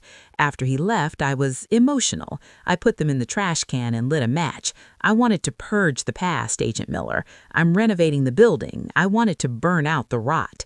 Miller studied me. She looked for the twitch, the stutter, the tell, but I had spent 30 years hiding my unhappiness from the world. I knew how to wear a mask. Your husband claims, Miller glanced at her notes, that you found a ledger in a sub-basement, a ledger that details police corruption, payoffs, and the entire structure of the Calabrese syndicate. He claims you're holding on to it to blackmail the city. My husband, I said, letting a note of pity enter my voice, is currently in solitary confinement for trying to burn down that same building. He is a gambling addict who stole our life savings and tried to flee the country with his mistress. He is hallucinating a narrative where he's the hero and I'm the villain because he cannot accept that he is just a common thief. Miller paused. She closed the file. The tension in the room broke. Just a fracture. We searched the basement this morning, Mrs. Vance, with ground-penetrating radar. We found a void under the concrete, but it was empty. I told you, I said. It was a renovation. We pulled out an old safe that had been rusted shut for years. It was empty. My father wasn't the mastermind Richard thinks he was. He was just a mechanic who made some lucky real estate investments. Miller sighed. She looked tired. She knew I was holding something back, but she also knew Richard was a liar. Frank Calabrese is a dangerous man, she said, her tone shifting from interrogator to warning. If he came to you, it's because he wanted something. If you destroyed what he wanted, you might think you're safe because the evidence is gone. But in my experience, the absence of evidence doesn't always guarantee safety. It just changes the nature of the threat. I can handle Frank, I said, surprised by how much I meant it. Maybe, Miller said. She stood up. You're free to go, Mrs. Vance, but do yourself a favor. If you find anything else in those walls, call me. Don't light a match. Next time, you might burn down more than just trash. I walked out of the federal building feeling lightheaded. I had survived. I had stared down the FBI and walked away. Arthur walked me to the curb. You were brilliant, Arthur. Ice water in your veins. I'm just tired, Arthur, I said. I'm so tired of secrets. Go to the beach, Arthur, he said, opening the taxi door for me. Go find some peace. I'll handle the paperwork. I took the taxi to the coast, about an hour's drive from the city. I needed the horizon. I needed to see where the sky met the water, a clean line that wasn't blurred by lies. I walked down to the sand, the wind whipping my coat around my legs. The beach was empty, the gray Atlantic churning in the afternoon light. I found a piece of driftwood and sat down. I reached into my pocket and pulled out the tape I had saved from the fire. Ellie's graduation, 1992. I put it in the player and put on the headphones. I expected a speech. I expected congratulations. Instead, I heard the sound of rain, and then my father's voice, sounding older, heavier. She graduated today, summa cum laude. I sat in the back row. I didn't want to embarrass her. She's going to marry Richard. I can see it in her eyes. She thinks he's charming. She doesn't see the hunger in him. I tried to warn her, but she thinks I'm just a protective old bear. There was a pause, the sound of a match being struck, a deep inhale of a cigarette. I made a mistake, Ellie. If you're listening to this, I'm probably gone. And if you have this tape, it means you found the safe, which means you found the ledger. And if you found the ledger, God forgive me, I kept it because I thought it would protect us. I thought if I had dirt on Frank, he'd never touch you. But now I realize the dirt is the trap. As long as that book exists, we are tied to them. My breath hitched. He knew. I'm too much of a coward to burn it, my father cracked. I'm afraid that without it I have nothing. But you've always been stronger than me. You have a moral compass I lost a long time ago. If you find it, Ellie, burn it. Don't use it. Don't try to be a hero. Just burn it. Free us. Be the one who ends the cycle. I love you, sweetheart, more than life. I hit stop. The tears tamed then, hot and fast. I sat on the driftwood and sobbed until my chest hurt. He hadn't kept the ledger to burden me. He had kept it because he was trapped, and he had left it for me because he trusted me to do the one thing he couldn't, let go. I had done exactly what he wanted. I had burned the anchor. I had freed us. I looked out at the ocean. The waves crashed against the shore, relentless and cleansing. I felt a weight lift off my shoulders, a weight I hadn't realized I'd been carrying since I was a child. I wasn't the daughter of a criminal anymore. I was the daughter of a man who tried, failed, and trusted me to fix it. I wiped my face. I felt clean. But as I stood up to leave, to go back to my new life, my phone buzzed again. I looked at the screen. It was Sarah. "Mom," she said, her voice sounding strange. "Where are you?" "I'm at the beach, honey. I'm coming back now. Everything is fine. The FBI just wanted to ask some questions." "Mom, don't come to the hotel," Sarah said. "I'm not there." "Where are you?" I asked, a sudden spike of alarm shooting free me. "I'm at the center," she said. "Maria called me. She said a package was delivered. A courier brought it. It required a signature." "Sarah, don't open it," I commanded, walking fast toward the road. "What is it?" "I already opened it," Sarah said. Her voice wasn't scared, though. It was puzzled. "Mom, it's a key and a deed." "A deed to what?" "To a house," she said, "in the Cayman Islands. It's in your name, but the date on the transfer, it's from yesterday." I froze. Yesterday? Richard was in prison. Frank was hostile. Who would transfer a house in the Caymans to me yesterday? "Is there a note?" "Yes," Sarah read. It says, "For the inconvenience and for the fire, you have stones."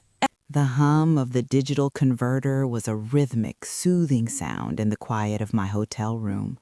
It was a small device, barely larger than a deck of cards, but it was doing the work of a historian.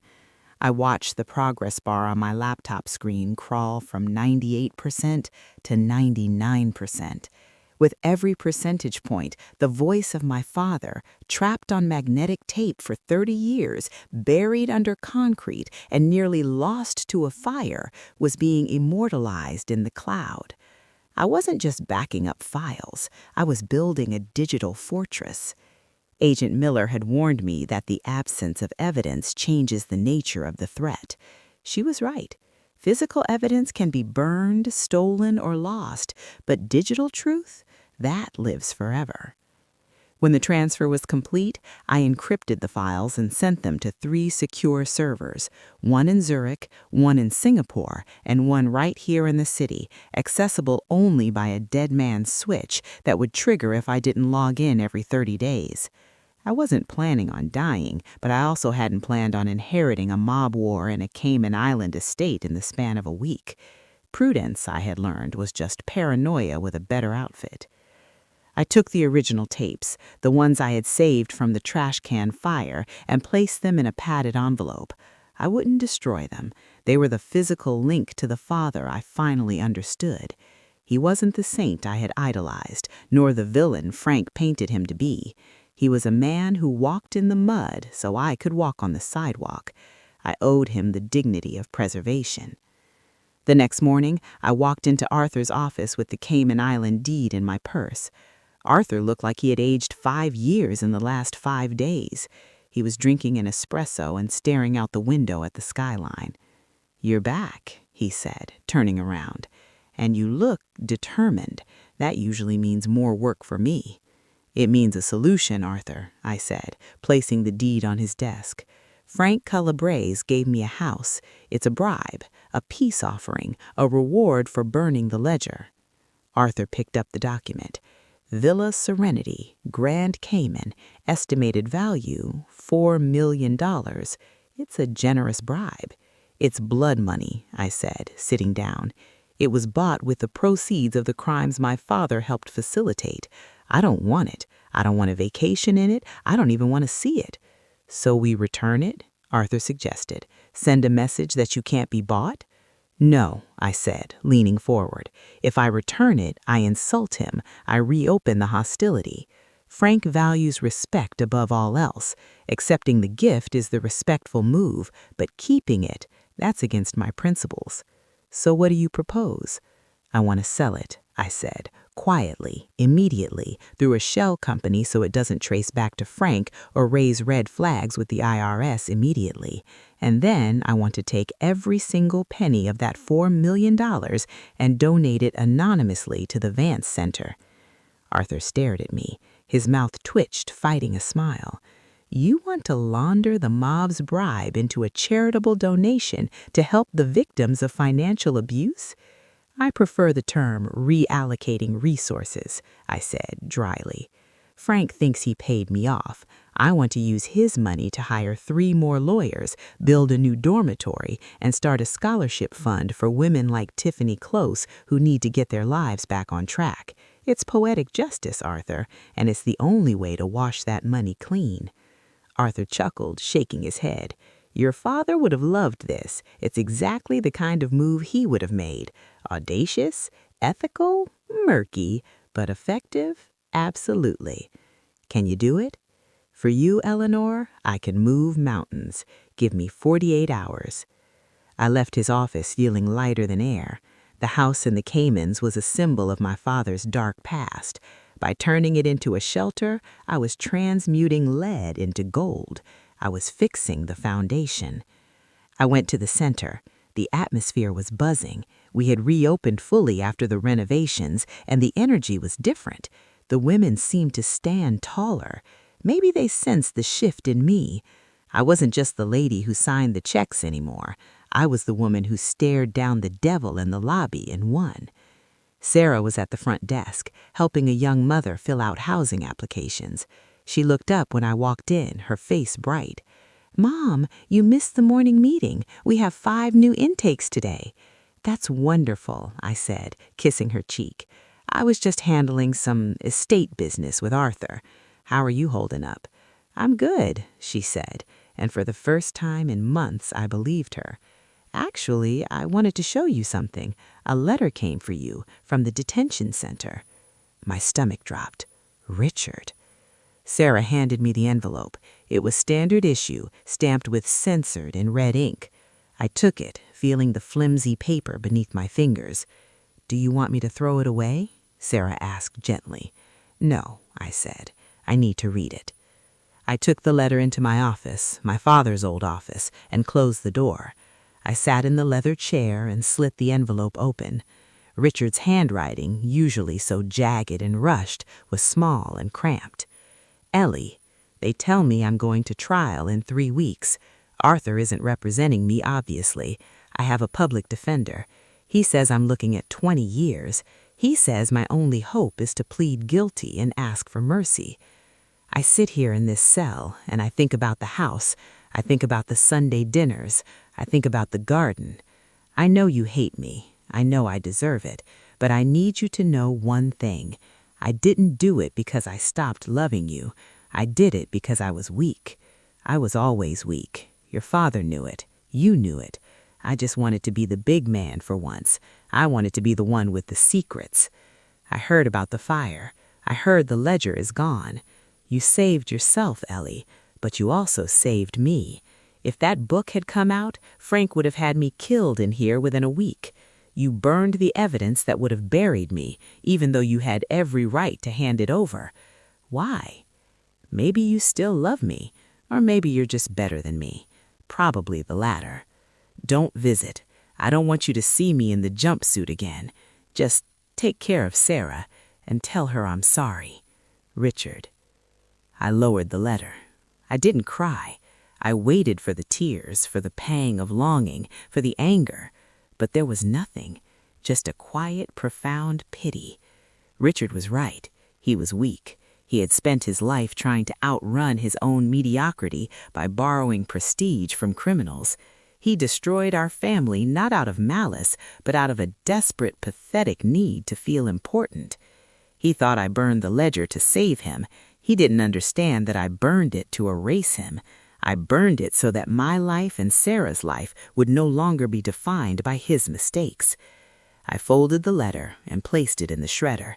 I watched the strips of paper fall into the bin. Goodbye, Richard. A week later, the sale of Villa Serenity went through. Arthur was a wizard. The funds were wired through 3 different holding companies and landed in the Vance Center's operating account as an anonymous donation from the Angelic Trust. $4.2 million. It was enough to change everything. I called a board meeting. We approved the construction of a new wing. We hired a full-time legal team. We set up a trust for education. And then I decided it was time to step out of the shadows completely. "I want to host a gala," I told Sarah and Maria one afternoon. "A gala?" Sarah asked. "Mom, we usually do potlucks." "Not anymore," I said. "We are a multi-million-dollar organization now. We need to act like it. I want to invite the mayor. I want to invite the chief of police. I want to invite every business leader in the city." "Why?" Maria asked.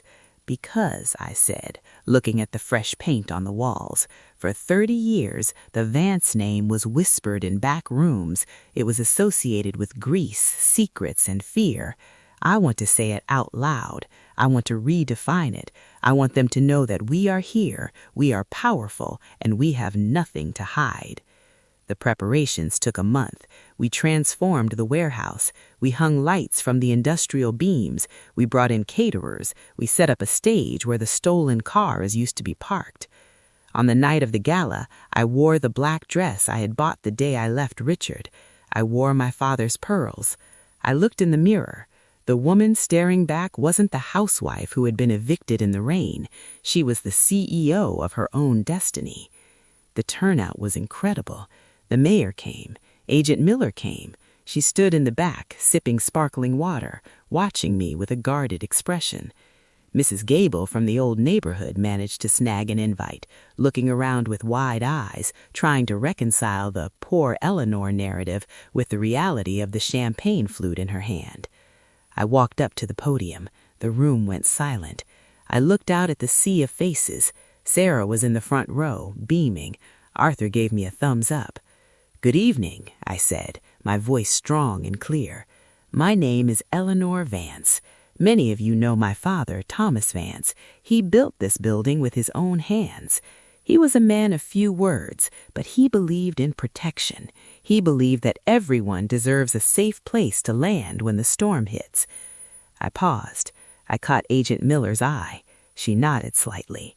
"Some of you know my story. You know that 6 months ago I lost everything. My home, my marriage, my security. I stood in the rain with a trash bag of clothes.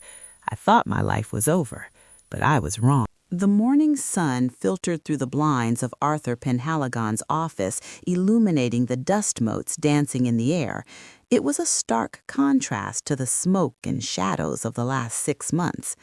I sat in the leather chair, my hands folded in my lap, watching Arthur break the wax seal on a thick, yellowed envelope.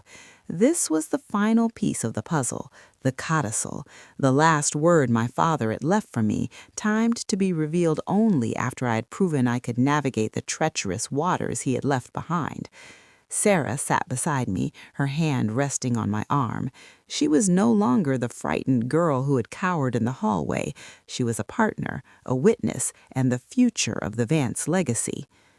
Arthur unfolded the document. His eyes scanned the page, his expression softening from professional detachment to something akin to wonder. He didn't speak immediately. He just took off his reading glasses and looked at me with a small, sad smile. "Eleanor," he said softly, "your father was a man of many contradictions.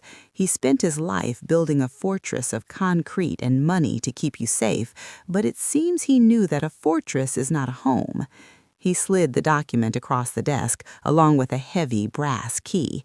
It wasn't a modern key like the one for the warehouse or the digital key for the bank. It was an old-fashioned skeleton key, tarnished with age. "What is this?" I asked, picking up the key. It felt warm in my hand. "It's a deed," Arthur explained, "to a property about 2 hours north of the city, in the mountains. It's not part of the founding trust. It's not listed in any of the ledgers you burned. He bought it under your mother's maiden name 40 years ago. He paid cash. It's been sitting there, maintained by a local caretaker, waiting for you." I looked at the address, 101 Wildflower Lane. It sounded like a fairy tale. "Why didn't he tell me?" I whispered. "Read the note," Arthur said, gesturing to the paper. I picked up the handwritten letter attached to the deed. My father's handwriting was stronger here, less jagged than in the notes he had written near the end of his life. "My dearest Ellie, if you are reading this, it means you survived. It means you faced the wolves, Richard, Frank, the government, and you came out the other side. I knew you would. You have your mother's fire. The money in the bank, the warehouse, the trust, that was all just armor. It was the shield I forged to protect you from the world I got trapped in. But armor is heavy, Ellie. You can't hug your daughter while wearing a suit of armor. You can't sleep soundly in a fortress. This house in the mountains is my real legacy. It's the place I went to when the guilt got too heavy. It's the place where I wasn't the boss or the fixer. It's the place where I was just Tom. I built every stick of furniture inside with my own hands. I planted the apple trees. I made it for you. The trust is for your safety. This house is for your peace. Go there, take your shoes off, and forgive me for the things I had to do to buy the nails. Love, Dad." I folded the letter, a lump forming in my throat that was so painful I could barely breathe. All this time, I thought his legacy was the dirty money and the dangerous secrets. I thought he was defined by his crimes, but he had carved out a sanctuary of innocence in the middle of his own personal hell, just for me. "We have to go," I told Sarah, standing up. "Right now." We drove north, leaving the city skyline behind in the rearview mirror. The concrete jungle gave way to rolling hills and then to dense forests of pine and maple. The air grew cooler, crisper. We turned onto a dirt road that wound its way up a mountainside, the tires crunching over gravel. And then we saw it. It was a cottage, not a mansion, not a villa, but a simple two-story cottage made of cedar and stone, nestled in a clearing surrounded by wildflowers. A wide porch wrapped around the front, with 2 rocking chairs sitting empty, facing the view of the valley below. It was beautiful. It was quiet. It was the exact opposite of the cold industrial warehouse. I parked the car. Sarah and I walked up the steps. The wood didn't creak. It was solid, well built. I took the brass key from my pocket. My hand trembled as I slid it into the lock. It turned with a satisfying click. I pushed the door open. The smell hit me first: cedar, sawdust, and old books. We walked inside. The sunlight streamed through large windows, illuminating a living room filled with handcrafted furniture. There was a dining table made of polished cherry wood, smooth as glass. There were bookshelves lining the walls, filled with the classics I had loved as a child. And on the mantelpiece, above a stone fireplace, was a framed photo of me and my mother laughing on a beach when I was 5. I ran my hand over the back of a rocking chair. I could feel the care in the wood. I could feel the hours he had spent sanding it, shaping it, thinking of me. He hadn't just been fixing cars and laundering money. He had been coming here, alone, to build a life he couldn't have, hoping that one day I would. "He made all of this?" Sarah asked, awe in her voice. "Grandpa made this?" "Yes," I said, tears finally spilling over. "He made it for us." We spent the day exploring the house. In the basement, a normal basement this time, smelling of earth and dry leaves, there was a workshop. His tools were hung neatly on the wall. There was a half-finished crib in the corner, covered in a sheet. He must have started it when Sarah was born, but never got the chance to give it to us. Perhaps he was afraid to bring his darkness this close to our light. That night, we sat on the porch, wrapped in quilts, watching the sun set over the mountains. The silence was absolute. No sirens, no phones ringing, no lawyers, just the wind and the trees. "Mom," Sarah said quietly, "I heard on the news the verdict came in for Dad today." I stiffened slightly, an instinctive reaction, but then I relaxed. "And?" "Guilty," she said. "On all counts. The judge gave him 15 years, no parole for at least 10. I looked out at the horizon. 15 years. Richard would be 70 when he walked free. He would have missed Sarah's wedding. He would have missed his grandchildren. He had traded his life for a gambling addiction and a fantasy of power. "How do you feel?" Sarah asked. I thought about it. I searched my heart for anger, for triumph, for sadness, but the space where Richard used to live was empty. It had been scrubbed clean. "I feel," I said, taking a sip of the tea we had brewed, "like I finally have the deed to my own life." The next few months were a time of rebuilding, not just for the center, but for myself. I split my time between the city and the cottage. The Vance Center became a model for shelters across the state. We used the anonymous donation to open a second location, and then a third. I hired Tiffany Close, yes, the mistress, to work in the intake department. She was hesitant at first, terrified of me, but I told her that we were both victims of the same con artist. She needed a job, and I needed someone who understood the charm of a liar. She turned out to be excellent at spotting red flags in the stories of the women who came to us. Arthur Penhaligon eventually retired, handing the firm over to a younger partner, but he kept me as his only private client. We would have lunch once a month, and he would tell me stories about my father that didn't involve crimes, stories about his humor, his love for baseball, his quiet generosity. And Frank Calabrese? He kept his word. I never saw him again. The house in the Caymans was sold, the money did good work, and the mob stayed away from the Vance Center. Perhaps they feared me, or perhaps in some twisted way Frank respected the fact that I had beaten him at his own game. One afternoon, a year after the nightmare began, I was walking through the city park. It was autumn. The leaves were turning gold and red. I was wearing a new coat, cashmere, camel-colored, bought with my own salary as the CEO of the foundation. I wasn't the woman in the raincoat anymore. I sat on a bench and watched a young couple walking by. They were arguing. The man was speaking in hushed, urgent tones, and the woman looked confused, scared, trying to placate him. I saw the dynamic instantly, the control, the fear, the impending crash. I stood up. I walked over to them. "Excuse me," I said. The man turned, annoyed. "Can I help you?" "No," I said, looking him in the eye with the daze that melted a mob boss, "but I think she might need some." I handed the woman a card. It was a simple white card with purple lettering, "The Vance Center. You are not alone." I told her, "If you ever need coffee, come see us. We have a great view and we have very good lawyers." I walked away before the man could respond. I didn't look back. I walked back to my penthouse, the one overlooking the river. I poured myself a glass of water and stood on the balcony. I took the black metal card out of my safe, the card that had started it all. It was just a piece of metal now, cold, heavy, inert. I realized then that the magic hadn't been in the card. It hadn't been in the money. It hadn't even been in the ledger. The magic was in the moment I decided to stop waiting for someone else to save me. My father had left me a fortune, yes, but the greatest gift he gave me was the storm, because without the storm, I never would have learned how to sail.